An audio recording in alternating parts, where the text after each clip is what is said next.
여러분 안녕하십니까? 1월 12일 목요일이 되었습니다. 오늘 읽으실 말씀은 창세기 33장, 34장, 35장 이렇게 3장입니다. 오늘도 꼭 말씀과 함께 하시기를 바랍니다. 오늘 그 중에서 창세기 35장 1절 말씀을 읽으면서 회복을 위한 제단이란 제목으로 묵상하도록 하겠습니다. 하나님이 야곱에게 이르시되 일어나 베델로 올라가서 거기 거주하며 네가 네 형 에서의 낯을 피하여 도망하던 때에 네게 나타났던 하나님께 거기서 제단을 쌓으라 하신지라. 아멘. 아주 오래된 일인데요. 포항의 어느 교회 집회를 인도하러 갔었습니다. 그런데 그 교회는 새벽 기도와 저녁 예배만 집회를 하는 교회였어요. 낮 시간 동안에 시간이 너무 많이 남잖아요. 그때 이제 숙소에서 조용히 지냈어야 되는데 그때만 해도 젊어서인지 또 산을 좋아하던 때여서 내가 이 낮 동안에 인근의 산을 한 군데 다녀와야 되겠다 이런 어리석은 생각을 했어요. 그래서 제법 이름 있는 산에 이제 올라갔죠. 올라가서 거의 중턱 이상까지 이제 올라갔다가 경치를 잘 구경을 하고 이제 내려오는데 이제 그때가 문제입니다. 원래 올라갔던 평이한 길로 내려왔어야 되는데 제가 보니까 다른 방향으로 가면 굉장히 단축해서 갈 것 같은 느낌이 들더라고요. 저의 경험상. 그래서 사실은 길이 별로 없는 단축 코스라고 생각되는 쪽으로 길을 잡아서 방향을 이제 틀어서 가게 된 거죠. 그런데 이게 웬일입니까? 1시간 정도 내려갔는데 거기 사람들이 다니지 않는 이유가 있었더라고요. 거기는 등산로가 나기 힘든 벼랑이었어요. 한참 갔는데 절벽을 만난 거예요. 어떻게 가도 저 아래로 내려갈 수가 없는 까마득한 절벽이 앞을 막고 있었습니다. 여러분, 어떻게 하면 좋을까요?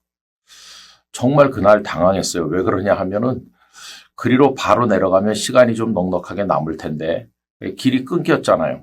이제 그 상황에서 해결책은 하나였어요. 내려왔던 길을 더듬어서 분명하지 않지만 다시 그 중턱까지 원래 있었던 그 자리까지 돌아가는 것이었어요. 거기서부터 본래 길을 따라 내려가는 것 외에는 방법이 없었습니다. 1시간 이상 내려왔던 길을 이제 거꾸로 올라가려니까 시간이 많이 걸렸죠. 또 다시 또 처음부터 그 자리에서부터 처음까지 내려가야 되니까 시간이 많이 걸렸어요. 그래서 그날 까딱하면 저녁 집회를 인도하지 못할 뻔했습니다. 총알 택시 같이 운전을 해가지고 그 산에서 숙소에 와가지고 씻는 둥 마는 둥 하고 옷을 갈아입고 간신히 저녁 집회 시간에 도착했어요.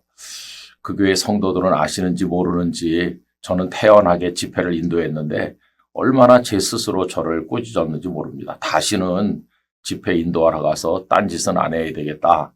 그냥 말씀에만 집중해야 되겠다 하는 결심을 굳게 하는 계기가 되었습니다. 여러분 무슨 얘기냐 하면요.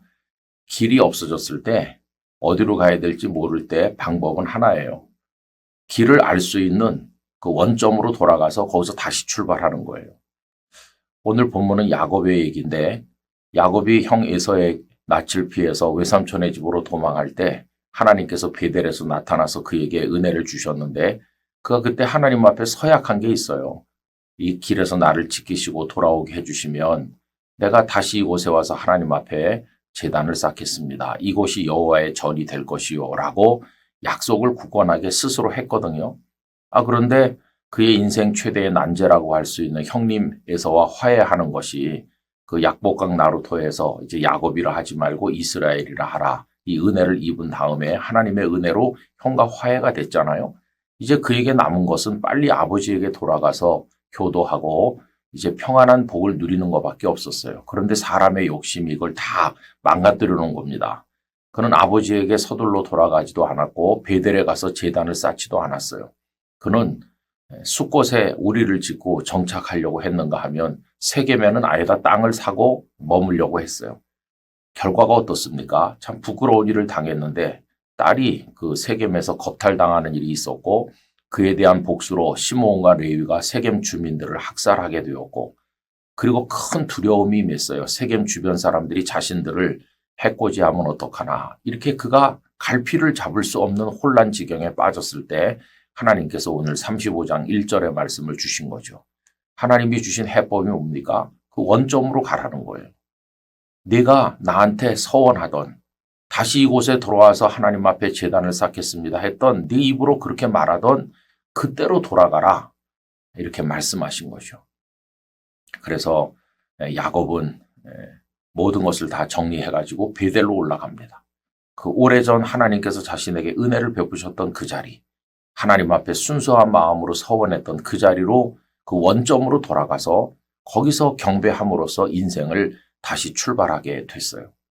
여러분, 우리의 욕망 때문에 어리석음 때문에 인생의 길이 막 이렇게 흐트러지고 어디가 옳은 방향인지 알 수 없는 것처럼 그렇게 혼란 지경에 빠지면 해결책은 하나입니다. 우리의 원점으로 돌아오는 겁니다. 우리의 원점은 하나님의 보좌 앞입니다. 그 하나님 앞에 무릎 꿇고 기도하면서 거기서 다시 시작하는 것입니다. 여러분 어떤 혼란 중에 있든지 하나님 앞으로 나오시기 바랍니다. 우리 각자의 베델로 올라가서 하나님 앞에 엎드려 기도하고 찬송하고 경배하는 것 거기서부터 다시 시작하는 것입니다. 그렇게 할 때 하나님은 길을 찾게 도우실 것이고 우리로 안전하게 우리의 길을 가도록 은혜를 베푸실 것입니다. 언제나 어려우면 원점으로 돌아간다. 그 원점은 하나님의 보좌 앞이고 거기 우리는 엎드려야 된다.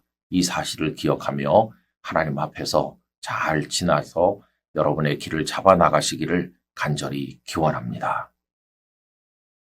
존귀하신 아버지 하나님, 우리의 어리석은 욕망 때문에 길을 잃을 때가 많고 혼란 지중에 빠져서 헤맬 때가 많습니다. 어디로 가야 될지 무엇을 해야 될지 알 수 없을 때 우리의 원점인 하나님의 보좌 앞에 나가게 하시고 그 은혜의 보좌 앞에 엎드리게 하시고 거기서 다시 출발하는 지혜를 가지게 하여 주옵소서. 하나님, 그래서 잃었던 길을 다시 찾고 하나님 안에서 회복되는 축복을 누리게 하여 주시옵소서. 예수님의 이름으로 기도드립니다. 아멘.